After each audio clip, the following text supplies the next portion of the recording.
I was 18 when the gay sailor kissed me. It happened the summer I turned 18, the kind of summer that hums with salt in the air, cheap beer on the dock, and late-night confessions you're never sure you should have shared. I wasn't looking for anything, not love, not danger, not a memory that would brand itself so deeply into my skin. But then he walked in, the sailor. He had the kind of presence that made everything else fade. Sharp jawline, sun-darkened arms, and a confidence that bordered on reckless. He laughed like he'd seen the edge of the world and come back with a story just for you. I had never even thought about what it meant to look at another man that way. Until that night on the pier, when the breeze stilled for just a second. And he leaned in. This is the story of the kiss that changed everything. The story of how desire slipped past my defenses, how confusion collided with courage, and how one moment, one pair of lips, made me question everything I thought I knew about myself. Stick around, because what happens next will pull you deep into a story of emotional tension, self-discovery, and a connection I never saw coming. If you've ever questioned your feelings, if you've ever stood on the edge of something you couldn't name, this is for you. Don't forget to like, subscribe, and hit the bell so you never miss the next chapter of a story that might just reflect a piece of your own. I had just graduated high school, and for the first time in my life, I felt like I was floating. Not in some poetic, peaceful way, but like I didn't belong anywhere anymore. My friends were making plans for college, moving across the country, getting apartments, starting new lives. I stayed behind in the same coastal town I'd always known. I wasn't sure if it was out of fear or something deeper I couldn't name. That summer, I got a part-time job cleaning boats at the marina. Most days were slow. I'd scrub, rinse, sweat, and wait for the clock to hit 5. The only good part was the ocean. Always there, steady and open. And the people who passed through were like the tide. Some came and went without a word. Others lingered, told stories, flirted, offered cold drinks, or played music too loud. But no one had ever noticed me the way he did. I saw him for the first time on a Thursday afternoon. He was leaning against a post near Dock 7, eating a green apple and watching the water like it owed him something. His uniform was unbuttoned halfway down, revealing the edge of a tattoo curling over his chest. Something like a wave or a wing, I couldn't tell. He had this unshakable calm about him, like nothing in the world could touch him. And when his eyes met mine, something cracked open inside me. "You're the kid who cleans the boats, right?" he asked. I nodded, suddenly aware of how sweaty and awkward I must have looked. "Yeah, that's me. I'm Jamie." He reached out his hand. His grip was firm but casual, like he didn't care if I was impressed. "You from around here?" I nodded again, tongue-tied. "Born and raised?" He smirked. "Bet you're dying to get out." That night, I lay in bed thinking about the way he said it, like he already knew something about me I hadn't figured out yet. Over the next few days, I saw him more often. Sometimes he'd walk by and toss me a cold bottle of water. Sometimes we'd talk. Just little things like music or favorite places to sit when the sun went down. Once he asked if I had a boyfriend or girlfriend. I laughed and shrugged. I didn't know what to say. I'd never had either. I'd never even kissed anyone. He didn't push, didn't tease. He just gave me this long, unreadable look and said, "That's fine. Firsts are meant to be memorable." I didn't know what he meant at the time, or maybe I did and didn't want to admit it. One evening, close to closing time, I was hosing down a deck when I heard footsteps behind me. I turned around and there he was, Jamie, shirtless, barefoot, and holding 2 ice creams. "Thought you might want one," he said. We sat at the edge of the pier, feet dangling just above the water, ice cream melting too fast in the heat. He told me he was only in town for a few more weeks. His ship was docked for repairs. After that, he'd be gone. I don't know why, but that hit me harder than I expected. "Ever feel like you're waiting for your life to start?" I asked, staring at the horizon. All the time, he said. But sometimes, it starts when you least expect it. The wind picked up then, salty and warm. My heart was racing, though nothing had happened. I was just sitting there, beside him, pretending that my skin didn't burn every time our arms brushed. Then he turned to me. His eyes searched mine, gentle but steady. I opened my mouth to say something. I don't even know what. But before I could, he leaned in and kissed me. It was slow. It was deliberate. His lips were soft, but his hand on my jaw was sure. I didn't kiss him back at first. Not because I didn't want to, but because I couldn't believe it was real. When I finally did, it felt like stepping off a cliff into water I couldn't see. I pulled away too fast. I've never... I stammered. He smiled, not mocking, just patient. Now you have. My mind was spinning. 1,000 thoughts collided all at once, none of them clear. I didn't know what I was supposed to say or do or feel, but before I could make sense of anything, I heard a voice behind us. What the hell is going on here? I turned, heart stopping. It was my older brother. I hadn't seen my brother that angry since I broke his car window with a baseball when I was 10.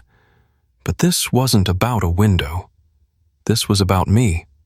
About something I hadn't even figured out yet. Something I hadn't said out loud. His voice hit like a hammer. Are you serious right now?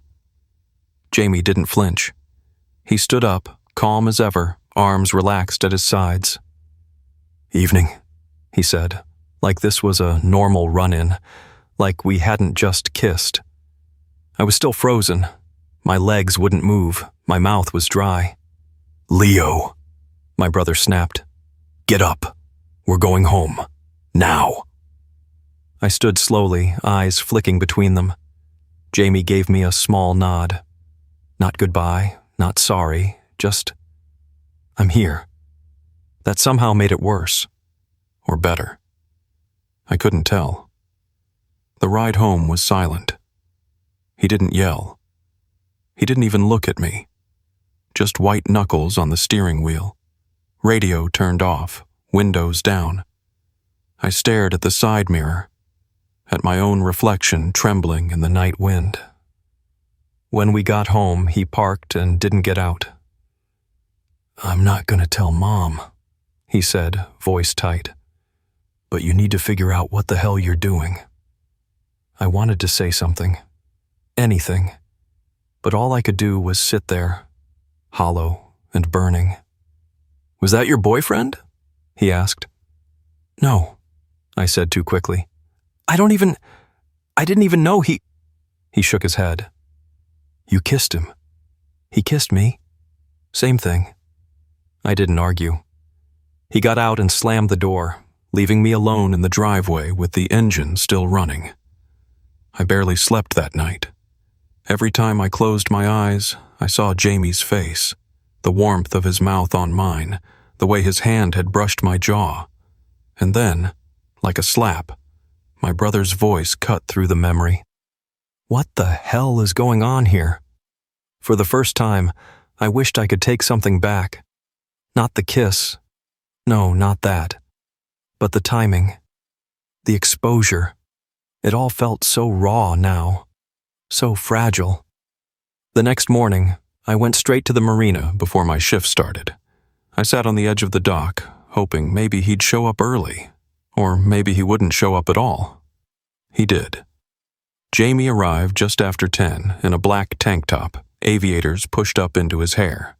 He spotted me instantly and came over, crouching beside me like we were in the middle of a secret. Hey, he said softly. Hey.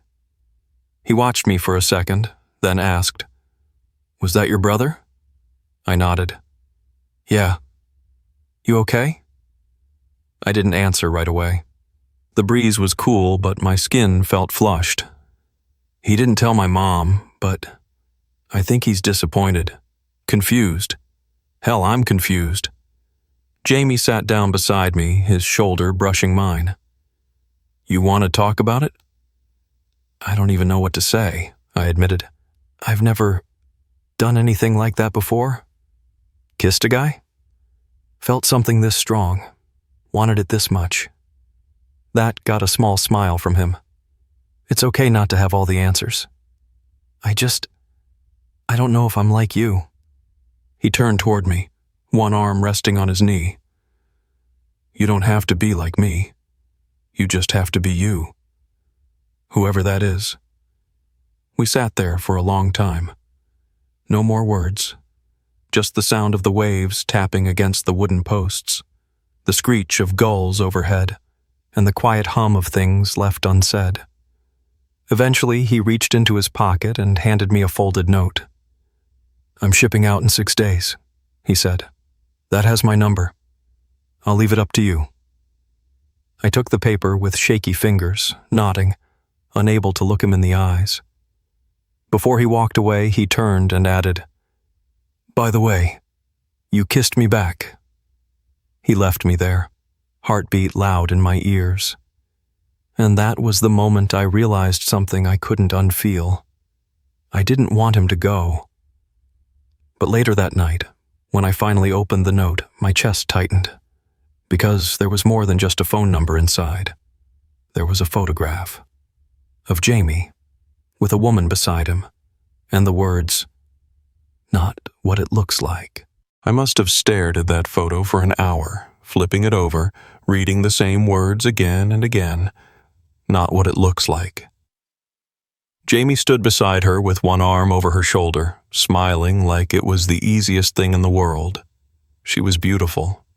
Tan skin, messy ponytail, sleeveless navy hoodie, and this playful grin like she'd known him forever. They looked close, comfortable. So why did my stomach twist like it had been punched? I didn't sleep. I barely moved. My brain was a mess of spiraling thoughts. Was she his girlfriend? An ex? A sister? A cover story? I hated that I cared so much.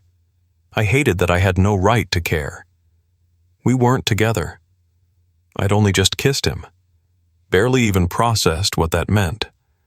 And here I was, feeling like something had been broken before it even had a chance to exist. I kept the photo in my wallet the next day. I wanted to ask him about it. I rehearsed conversations in my head, imagined him explaining it away with a laugh, saying it was nothing. Or worse, imagined him confirming my fears, saying she was the one he really wanted, and I was just some confused kid he kissed on a whim. When I got to the dock, he wasn't there. I waited all day. Nothing. The next morning? Still nothing. It was like he'd vanished. By the third day, I started to panic. I asked one of the older mechanics if he'd seen the guy from the Navy ship. Tall, dark hair, tattoo on his chest. He just shook his head. Said the ship crew had the weekend off and most of them left town for a few days. I felt like I'd been left behind. Again. By Sunday night, I was spiraling so hard I almost called the number he gave me. My hands hovered over my phone, heart racing. But I didn't press the button. I was too afraid of what I might hear on the other end. Or worse, what I wouldn't hear. Silence. Disinterest. Closure. Instead, I went for a walk. Same marina. Same path. But this time, I didn't expect anything. So when I saw him, sitting on the edge of a dock, bare feet skimming the water, hands behind his head like nothing in the world was wrong, I stopped breathing for a second. He looked up and saw me, and just like that, I was angry. I marched toward him. "Where the hell were you?" He sat up, blinking. "Relax. I went out of town for a bit. Needed air. You could have said something. I thought maybe I don't know. Meant nothing." "You do. he said, quick and firm. Then who is she? He raised an eyebrow. The photo, I said, pulling it from my pocket. The one you left in the note. Jamie took it from me, glanced at it, and gave a small laugh. That's my cousin, Mia. She's like a sister. She helped raise me after my dad left. I froze. Why didn't you say that in the note? He smiled, tilting his head. Because I knew you'd want to ask me yourself. And I figured, if you did, that meant you cared. I wanted to punch him and hug him at the same time. You're an ass. I know. He handed the photo back, then added, You looked good when you were mad, though. I rolled my eyes, but part of me was melting. We sat in silence for a minute, then I asked, Why did you kiss me? Jamie's expression shifted, softer now. Because you looked like you needed someone to show you it was okay to feel what you were already feeling. I didn't know I was feeling anything. Liar. I laughed, nervous. So what is this then? Some random summer thing for you? He paused, then said, No, it's not random. I don't do this often. Especially not with someone who makes me feel like this. I didn't know what to say. My throat was tight. And then, he reached for my hand. His fingers brushed mine, slowly, gently, like asking a question. I didn't pull away, but just as I was about to close my hand around his, a loud voice echoed from behind us. Hey, you two! We turned. A man in a Navy uniform stormed toward us, face red, eyes locked on Jamie. I told you to stay away from that dock. You're already on thin ice. Jamie stood, eyes narrowing. Relax, Lieutenant. I'm not doing anything wrong. Really? 'Cause it sure looks like you are. I stood too, unsure what was happening. And then the man said something that made my stomach drop. If I catch you sneaking around again, I'll report both of you. Jamie didn't say anything at first. The lieutenant stood in front of us, arms crossed, lips pulled into a tight sneer like he'd been waiting for an excuse. His presence changed the air. What had felt light and delicate a moment ago now felt suffocating. I'm not sneaking around, Jamie finally said, calm but sharp. This dock's public after 6. Not for you, it isn't, the officer growled. You've been warned twice. That's strike 3. I watched them, heart hammering. I had no idea what this was about, why Jamie was suddenly in trouble, why it felt like I was too. What's going on? I asked, trying to keep my voice steady. The lieutenant glanced at me, then back at Jamie with something between disgust and pity. You shouldn't be around civilians, especially young ones. That word, young, hit hard. He didn't say it like it meant my age. He said it like it meant naive, like I was some kid being taken advantage of.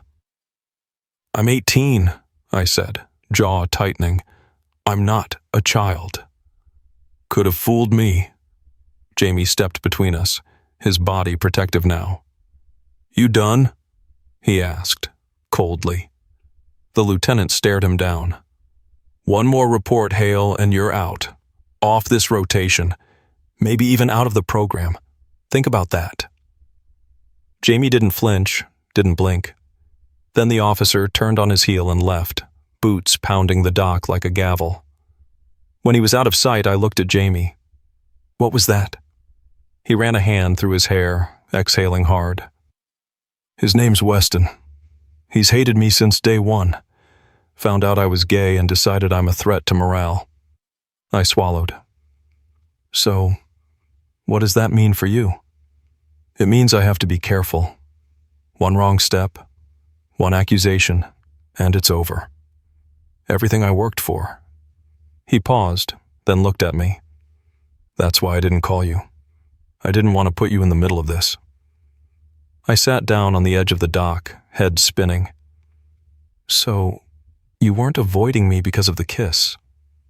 I said quietly. No, he said. I was avoiding you because I didn't trust myself to stay away. I looked up at him. That moment, it did something to me. He was standing there, not as the confident sailor who seemed untouchable, but as someone vulnerable. Someone caught in a system that didn't care who he was, only what he was. And he was still here, risking everything, even now, just to be near me. "Jamie," I started, but the words caught in my throat. He crouched down beside me, not touching me this time, just being there. "Leo, I don't know what this is between us. I don't even know if I'll still be here next week. But I know what I felt when I kissed you. And I know I've never looked at anyone the way I look at you." That silence between us felt louder than anything. And then, like the wind had shifted, everything in me cracked open. I kissed him. I didn't think. I just moved.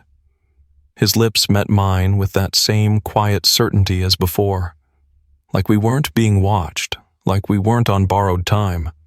And when I pulled back, I whispered, "I'm scared." "So am I," he said. "But if this is all we get, I don't want to waste it."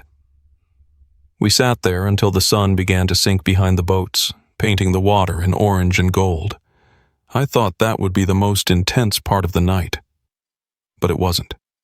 Because when I got home, my mom was sitting on the couch, holding my wallet in her hands, and the photo of Jamie and Mia was on her lap. She looked up, her expression unreadable. "We need to talk," she said. I stood frozen in this doorway. The photo sat on her lap, but it might as well have been a loaded weapon. I felt exposed, cornered, like the whole fragile truth I had been holding inside had just been yanked into the light. She didn't say anything for a moment, just studied me. The way a mother does when she already knows the answer and is waiting to see if you'll lie. I shut the door behind me slowly. "Where did you find that?" I asked, barely above a whisper. "It fell out of your wallet when I was doing laundry," she said. Not angry. Not yet. Just calm. Too calm. I stepped forward and sat across from her, hands in my lap like I was 12 again. "It's not what you think." "That's funny," she said gently, "because I don't think you even know what I think." I let out a long breath. "He's not my boyfriend. Not officially. I don't know what we are. We kissed once, twice. I don't know what it means. I'm figuring it out." She was quiet. "Mom," I said, my voice cracking. "I didn't mean to hide this. I've been confused." Her face softened, just barely. "Are you in trouble?" "No." "Is he hurting you? Pressuring you?" "No. It's not like that." She nodded slowly. Then she picked up the photo, looked at it again, and handed it to me. "I don't care that he's a man," she said. "I care that you're being careful with your heart." My eyes stung. I wasn't expecting that. "You think I'm being reckless?" She didn't answer right away. "I think," she said carefully, "that you're young. And when we're young, everything feels like it's the most important thing in the world. But sometimes, that feeling lies to us." I looked down at the photo again, Jamie's smile, the weight of his words still lingering in my chest. I know I've never looked at anyone the way I look at you. "I don't know if this is forever," I admitted, "but it doesn't feel fake." She reached out and took my hand. "Then don't let anyone make you feel ashamed of it." My throat tightened. I wasn't used to this version of her, soft, steady, supportive. I always thought she'd be the one to snap, to disapprove. But here she was, holding my hand like she was trying to pass me courage. "You want me to stop seeing him?" I asked. She shook her head. "I want you to protect your heart. But I also want you to live." A beat of silence passed. "Does my brother know?" I asked carefully. She sighed. He hasn't said a word to me, but I saw how tense he's been. Maybe he's just scared for you. Or disappointed. Or both, she said. But that's his journey, not yours. That night, I sat on my bed and stared at Jamie's number, still saved in my phone. I wanted to text him, to tell him everything, about the conversation with my mom, about the fear that was slowly being replaced by something else, something warmer. But I didn't need to, because he texted first. Jamie. Hey, you okay? I've been thinking about you all day. Me. I'm okay. Can we meet? Jamie. Now? Me. Please. 10 minutes later, I was walking down the dark road toward the dock. The town was quiet. Just the distant echo of tires on pavement and the hum of crickets. My heart pounded in my chest like it was counting down to something. He was already there, leaning against the railing, moonlight catching the edge of his profile. When he saw me, he smiled. Not that usual smirk, but something softer, real. I didn't speak. I just walked up to him and wrapped my arms around his waist. He held me tight, warm and safe and present in a way I'd never felt before. You came, he whispered. I had to. I was afraid you'd vanish. I almost did, I admitted. But someone told me not to be ashamed of what I feel. He pulled back just enough to look at me. Whoever that is, I owe them a thank you. I laughed, burying my face into his shoulder. Then I felt it. His phone buzzed in his pocket. He pulled it out, glanced at the screen, and his entire expression changed. I stepped back, suddenly uneasy. What is it? I asked. He didn't answer right away.